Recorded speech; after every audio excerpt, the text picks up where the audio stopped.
Кисти жасап берейин. Өчпөй турган касиети бар болсо, жүрөк кандан боек кылып берейин. Шайма шайтарт кылымдарга татырлык, куту түшсүн алтын менен күмүштүн, анын баасын мезгил өзү белгилеп, дүйнө элинин музейине илишсин. Арбаңыздан урматтуу Кош-Төбө айылынын тургундары жана алыс жууктан келген сыйлуу коноктор. Кутмандуу күнүңүздөр менен талант сүйгөн азиз меймандар.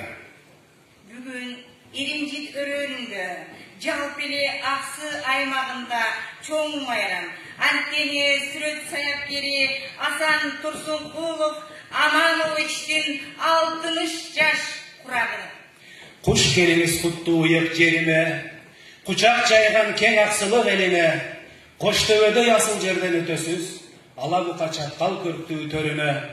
Деген ырсаттарын айтылгандай, берекеси төгүлгөн, Турсункуловдой көптөрдү талантты тапкан, кооз жерлердин босогосу, Кош-Төбө жергесине кош келиңиздер.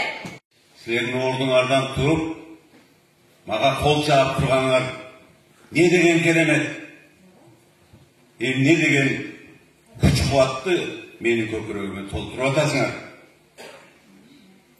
Мен эми барып, тынбай милдеткер болуп иштегенге дагы дем күч алып атам. Таазим силерге, Иримжиттиктер, таазим туугандар. Төнөт кыргыз тарыхы, кызыр болгон Манас Бакай карысы, улуулардын жолун улаа урпактар, кырандардын улам чыгат жаңысы.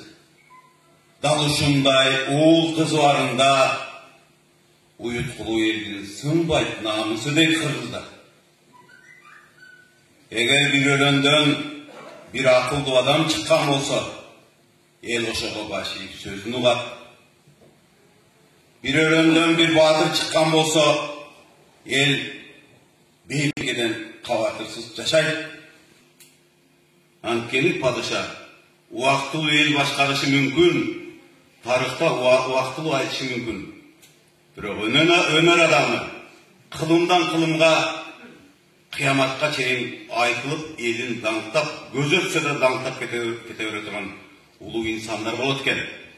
Шекербек атын айткандай, ар адамга жаккандай, жаратылышы жакшы экен, жаралган жерим аксы экен. Туулган жерим аксы экен, турпаты менен жакшы экен. Арчалуу аксы жеримди аталар кайдан тапты экен. Сарамжал укмуш эли бар, Сарычелектей көлү бар, айтылуу аксы жергесинен бирнече таланттуу инсандар чыккандыгын билебиз. Ошол таланттуулардын арасынан өзгөчө өнөр таптаган Кыргызстан жазуучулар союзунун мүчөсү, мамлекеттик жаштар сыйлыгынын лауреаты, эл аралык корпоратив Сүймөн Чокморов атындагы сыйлыктардын ээси, эл аралык Нурборбор академиясынын академиги жердешибиз Асан Турсункуловдун 60 жаш кутман курагына арналган салтанаттуу иш-чарабызды ачып берүү үчүн сөздү Кош-Төбө айыл аймагынын башчысынын орун басары Исабеков Нургазы